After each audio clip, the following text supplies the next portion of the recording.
Public Work Department rehabilitation of damaged pavement including MBT of Rymbai-Bataw-Lakadong Road portion from 8 km to 37 length kilometer.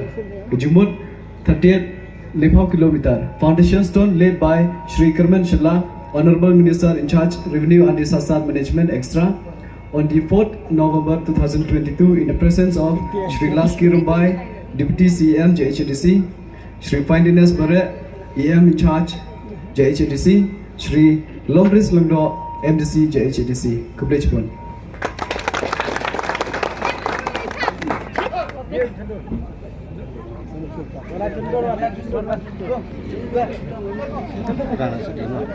Cry.